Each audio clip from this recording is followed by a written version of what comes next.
पाप के बारे में अंग्रेजी में उसको सीन बोलते हैं। क्या बोलते हैं पाप को? Scene, SIN, scene. सीन में सिर्फ पाप। उसको अधर्म भी बोलते हैं, उसको विधर्म भी बोलते हैं। सारी चीजें अधर्म, पाप, ये सारी चीज उसी पाप की कैटेगरी में। अध्ययन सुनिएगा। और पाप क्या क्या है, बाइबल पूरी तरीके से अच्छे से बताती है कि वचन में लिखा है सभी मनुष्य पापी हैं, एक भी धर्मी नहीं, कोई भी धर्मी नहीं, सब के सब पापी हैं। आमीन। और पाप की शुरुआत कहां से हुई? अदन की वाटिका में। परमेश्वर ने आदम हव्वा एक स्त्री पुरुष को बना के इस बगीचे में रख दिया। बोलो तुम इस पेड़ के सारे वृक्ष खा लो, इस बगीचा में रहो, अपना पति पत्नी बन के आराम से रहो, आराम से। आमीन। ठंडी ठंडी छाया में रहो, ऑक्सीजन लो, सारे फल खा सकोगे। लेकिन एक फल है इस बगीचा के बीचों बीच लगा हुआ, उस फल को मत खाना। वो बुराई और भलाई का और ज्ञान और बुद्धि का फल है, उसको मत खाना, मना किया था परमेश्वर ने। और क्या किया? शैतान बहुत चालाक है, लोगों के अंदर ऐसे घुस आता है पता भी नहीं चलता। और खासकर उस महिला को भरमा दिया, हव्वा को भरमा दिया। आदम तो गहरी नींद में सो रहा, बाइबल बताती है, और हव्वा को भरमा दिया। और हव्वा उस फल के लिए जाती है, देखती अच्छा है, खाने में मीठा है, बहुत सुंदर है, अच्छा है, इसी बात में उसको चकमा दे दिया शैतान ने। और वो जाके फल को खा लिए और पाप की एंट्री वहां से शुरू हुई, अदन की वाटिका से, जहाँ दो मनुष्य स्त्री पुरुष बने होते पृथ्वी में। पहले मनुष्य, पहले स्त्री, पहले पुरुष। आमीन। और बाइबल बता दी जब पाप मनुष्य के अंदर गया तो मनुष्य के अंदर शैतान का स्वभाव हो गया, परमेश्वर का स्वभाव खत्म हो गया, मर गया। मनुष्य सब गाली देने वाला होगा, मनुष्य सब झगड़े करने वाला होगा, मनुष्य बीमार रहने वाला होगा, मनुष्य अपने आप को विरोध करने वाला होगा, मनुष्य अपने आप को सच्चे परमेश्वर से दूर होने वाला हो गया। ये है पाप का नतीजा। सुनते रहिए आप। आमीन। समझ आ रहा है कि नहीं? पाप का नतीजा बहुत बड़ा खतरनाक है। ये बीमारी से खतरनाक पाप है।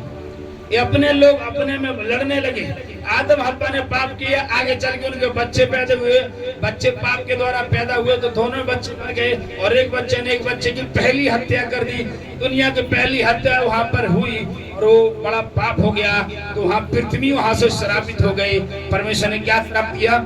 हे कैन, तूने जो अपने छोटे भाई हाबिल को मार दिया, तेरे कारण ये पृथ्वी श्रापित रहेगी। और तू बोएगा धान, उसमें से उग आया घास। तू बोएगा गेहूं, उसमें से घास और बहुत सारे जो उसैनी क्या बोलते हैं, उसैनी करते हैं और उसको निकालते हैं घास को। क्या बड़ा गेहूं? हाँ, वो जो घास रहता है जो धान से निकालते हैं, उसको निकाल के ओसौनी करके निकालते हैं, बोते हैं धान। लेकिन पृथ्वी तभी से श्रापित है, बोते हैं अच्छा अच्छा साफ धान, खरीदा हुआ साफ धान, लेकिन घास कहाँ से आती है उसमें? वचन कहता है परमेश्वर ने जब श्राप दिया तो पृथ्वी तेरे काल ऊंट कटारे पैदा करेगी। और ठंडी में जब आप सरसों बोते हो, गेहूं बोते हो, तो उसके अगल बगल बहुत सारे कांटे वाले वृक्ष उग जाते हैं। होता है कि नहीं? खाया ना? शायद कीड़े भी पड़ जाते हैं घासों में, किसी का खेत कीड़े खा जाते हैं, किसी धान में कीड़े भी लग जाते हैं, पीला हो जाता है, ऐसे पाउडर की तरह छूट जाता है।